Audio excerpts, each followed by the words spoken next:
आज हम इस वीडियो में देखेंगे कि शॉपसिंग की आपकी अपनी बिजनेस वेबसाइट पे आप मेन्यू और सब मेन्यू कैसे क्रिएट कर सकते हैं। तो अभी ये हमने एक डेमो स्टोर ओपन कर रखा है F&B इंडस्ट्री का। तो जैसे आप देख सकते हैं जो ऊपर जितने भी ऑप्शंस दिख रहे हैं ये सारे मेन्यू ऑप्शंस हैं। और उस पे होवर करने पे अगर आपने सब मेन्यू बना रखा है तो आपको सब मेन्यू ऑप्शंस दिखेंगे। और अगर सब मेन्यू नहीं है किसी आपकी पर्टिकुलर कैटेगरी के अंदर तो उसमें सिर्फ मेन मेन्यू दिखेगा और ये डाउन एरो नहीं दिखाई देगा।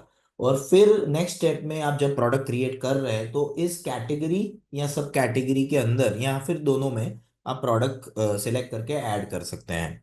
तो आइए देखते हैं कि हम ये नया मेन्यू इसमें कैसे ऐड कर सकते हैं, कैसे नया ऑप्शन ऐड कर सकते हैं। उसके लिए आपको एच ऑफिस का जो बैकएंड का जो लिंक है जो आपको प्रोवाइड हुआ है उसमें जाना पड़ेगा और यहाँ से आपको लॉगिन करना पड़ेगा पहले। तो जो भी आपके पास क्रेडेंशियल है उससे आप अपने एच ऑफिस के बैकएंड पैनल में आप लॉगिन कर दीजिए। फिर आपको सेटअप में जाना है। सेटअप के अंदर आपको प्रोडक्ट एंड सर्विसेज के सेटअप के अंदर जाना है। वहां पे आपको पहला ही ऑप्शन प्रोडक्ट एंड सर्विसेज का कैटेगरीज एंड सब कैटेगरीज मिल जाएगा। तो यहाँ पे आप देख सकते हैं जो जो मेन्यू आइटम्स हमने वेबसाइट पे क्रिएट किए हैं वो सारे दिख रहे हैं। एक बार वेबसाइट में जाके एक बार चेक कर लेते हैं। सो ये सारे ऑप्शंस जो है वो यहाँ पे कॉन्फ़िगर करने का ऑप्शन आपको बैकएंड में दिख रहा है। इसी तरीके से आप जैसे किसी भी कैटेगरी के प्लस में क्लिक करेंगे प्लस बटन पे तो उसके अंदर जितनी सब कैटेगरीज हमने बनाई हुई है वो सारी दिख रही है। अब मुझे इसके अंदर नया कैटेगरी ऐड करना है। So we have come up with new category of menu item. तो आप ऐड कैटेगरी पे क्लिक करेंगे और सबसे पहले आपको देना है कैटेगरी नेम। अ, अभी के लिए हमने फिक्स मील का ऑप्शन लॉन्च किया है। लेट सपोज कि हमारे प्रोडक्ट्स फिक्स मील कैटेगरी के अंदर आते हैं तो मैं एक कैटेगरी क्रिएट कर देता हूँ। और प्रोडक्ट कोड जनरेशन मेथड आपका जो भी है वो आप डिफॉल्ट रख सकते हैं। Web category name, category name जो है वो आपके अपने रेफरेंस के लिए है जो इंटरनल है। और वेब कैटेगरी जो आपकी वेबसाइट पे इसको क्या नाम से दिखाना है, so that's the web category name आप यहाँ पे ऐड कर सकते हैं। Meta title and Meta description ये दो फील्ड्स एसईओ के लिए है तो इसको हम सेपरेटली एक अलग वीडियो में डिस्कस करेंगे। बट ये कैटेगरी पेज का मेटा टाइटल और मेटा डिस्क्रिप्शन आप यहाँ से page title and Meta description आप यहाँ से ऐड कर सकते हैं। उसके बाद पब्लिश ऑन वेब, आपको ध्यान रखना है कि पब्लिश ऑन वेब पे आपको टिक करना है। इसके बिना आपकी कैटेगरी जो है वो वेबसाइट पे नहीं दिखेगी। Then the next option is, बाकी का ऑप्शन आप स्किप कर सकते हैं वो सीआरएम पर्पस के लिए है। उसके बाद है इमेज सिलेक्शन। तो मैं आपको पहले बताना चाहूंगा कि ये इमेज अपीयर कहाँ होता है। उसके लिए हम एक बार वापस वेबसाइट में वापस चले जाते हैं। होम पेज पे हम स्क्रॉल डाउन करते हैं। तो यहाँ पे ये सारे जो इमेजेस दिख रहे हैं ना ये सारे कैटेगरी इमेजेस है। तो यहाँ पे आपको इमेज दिखाना है तो अभी हमको ये इमेज ऐड करना पड़ेगा। इसके अलावा भी कुछ और भी जगह है जहाँ पे प्रोडक्ट कैटेगरी का इमेज अपीयर होता है। तो उसके लिए हमें इमेज फाइल अपलोड करना है। तो अभी हमारा फिक्स मील के लिए अभी एक हम सैंपल इमेज अपलोड कर देते हैं। देन उसके बाद है एट्रीब्यूट्स। क्या आपकी ये कैटेगरी में कोई एट्रीब्यूट्स प्रोडक्ट एट्रीब्यूट्स अप्लाई होते हैं? अगर होते हैं तो वो सिलेक्ट करना है। प्रोडक्ट एट्रीब्यूट्स क्या है इसके लिए हमने एक सेपरेट वीडियो बना रखी है। आप उसको देखिए ताकि आप एट्रीब्यूट्स आपके बिजनेस में एप्लीकेबल है या नहीं वो आप अच्छे से समझ पाए और उसको जानने के बाद आप कैटेगरी क्रिएशन कर सकते हैं। यहाँ पे मैं आपको एक हाई लेवल ओवरव्यू दे देता हूँ। जैसे हमारा गारमेंट स्टोर है फॉर एन एग्जाम्पल और उसमें मेरे पास साइज और कलर सिलेक्शन का ऑप्शन रहता है। तो इस तरीके का आपका प्रोडक्ट है जिसमें आप अलग अलग साइज कलर या और कोई वेरिएंट वाइज आप प्राइसिंग चेंज करते हैं या इन्वेंट्री मैनेज करते हैं या कुछ भी करते हैं तो आपको एट्रीब्यूट्स की रिक्वायरमेंट रहेगी। अदरवाइज आपका सिंपल ट्रेडिंग प्रोडक्ट है तो आपको एट्रीब्यूट्स रिक्वायर्ड नहीं है। ये हमेशा बिजनेसमैन का कॉल रहता है कि उसको एट्रीब्यूट वाइज प्रोडक्ट मैनेजमेंट करना है कि विदाउट एट्रीब्यूट प्रोडक्ट मैनेजमेंट करते हैं। तो अभी के लिए हम इसको स्किप कर देते हैं।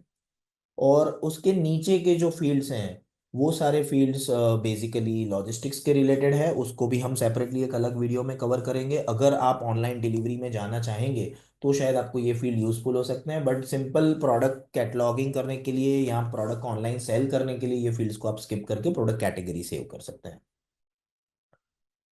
ओके, तो जैसे आप देख सकते हैं कि ये फिक्स मील का कैटेगरी ऐड हो चुका है। अब हम वेबसाइट में जाके देखते हैं कि क्या ये रिफ्लेक्ट हुआ है या नहीं। तो उसके लिए एक बार रिफ्रेश कर देते हैं। तो जैसे कि आप देख सकते हैं कि लास्ट ऑप्शन आपका फिक्स मील का ऐड हो चुका है। एक बार क्लिक करके देखते हैं। तो इसके अंदर अभी कोई भी प्रोडक्ट हमने ऐड नहीं किया हुआ है तो प्रोडक्ट अपीयर नहीं हो रहा है बट टॉप मेन्यू आइटम आपका ऐड हो चुका है। अब इसके अंदर आपको सब कैटेगरी कैसे बनानी है एक बार हम वो देख लेते हैं। ओके, तो अब हमको नया सब कैटेगरी क्रिएट करना है फिक्स मील के अंदर। लेट्स अज्यूम मेरे पास फिक्स लंच और फिक्स डिनर के ऑप्शंस हैं, तो मैं एक नया कैटेगरी ऐड करूंगा। So let's click on the add category option. तो जिस तरीके से हमने प्रीवियस कैटेगरी क्रिएट किया उसी तरीके से आपको ये कैटेगरीज क्रिएट करना है। तो वो हम क्रिएट कर देते हैं अब, और इसके अंदर फिर आप सारे प्रोडक्ट्स ऐड कर सकते हैं। जैसे फिक्स लंच में मेरे पास 3 4 5 अलग अलग टाइप के पैक्स हैं, तो वो प्रोडक्ट आप क्रिएट कर सकते हैं इस कैटेगरी के अंदर। तो इस कैटेगरी को हमने सेव कर दिया है। अब पेज को एक बार रिफ्रेश करके देखते हैं कि कैटेगरी ऐड हुआ कि नहीं। तो जैसे कि आप देख सकते हैं कैटेगरी ऐड हो चुका है, बट वो टॉप नेविगेशन में गलती से ऐड हो गया। अब हम चाहते हैं कि वो फिक्स मील के अंदर आए, टॉप नेविगेशन में ना आए, राइट?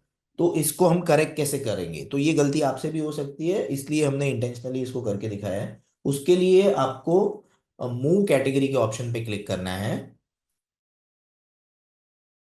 और कहाँ मूव करना है ना उसको सेलेक्ट कर देना है। जैसे फिक्स लंच को अभी हमको फिक्स मील के अंदर मूव करना है, राइट? तो फिक्स मील का ऑप्शन हम सेलेक्ट करके मूव बटन प्रेस कर देंगे।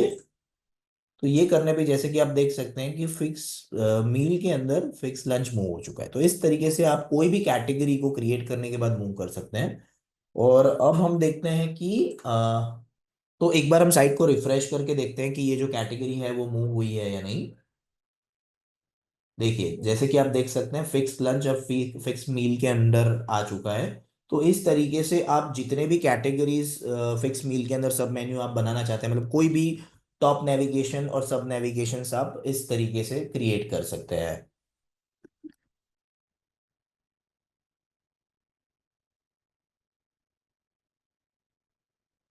तो अब हम इसी तरीके से एक और सब कैटेगरी क्रिएट कर देते हैं, और उसको भी फिक्स मील के अंदर ऐड कर देते हैं।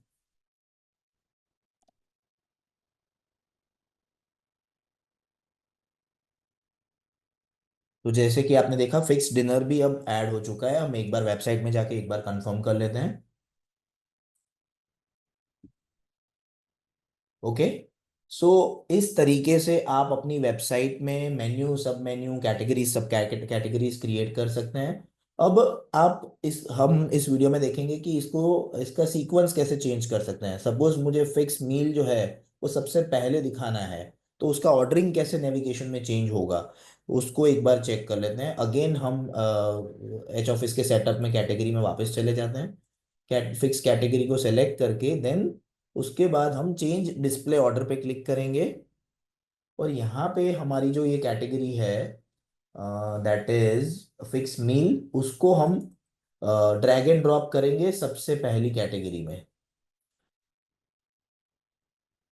ओके, और इसको सेव कर देंगे। आप ध्यान रखिएगा कि यहाँ पे सारी सब कैटेगरी ऑप्शंस भी विजिबल रहेगी। आपको सिर्फ मेन कैटेगरी को मूव करना है अगर आपकी सब कैटेगरीज भी है। और अब हम साइट में जाके एक बार चेक करते हैं कि फिक्स मील मेन्यू का ऑर्डर चेंज हुआ या नहीं। तो जैसे कि आप देख सकते हैं फिक्स मील अभी पहले नंबर पे के मेन्यू आइटम में दिखा रहा है। सो इस तरीके से आप ऑर्डरिंग भी चेंज कर सकते हैं। Thank you.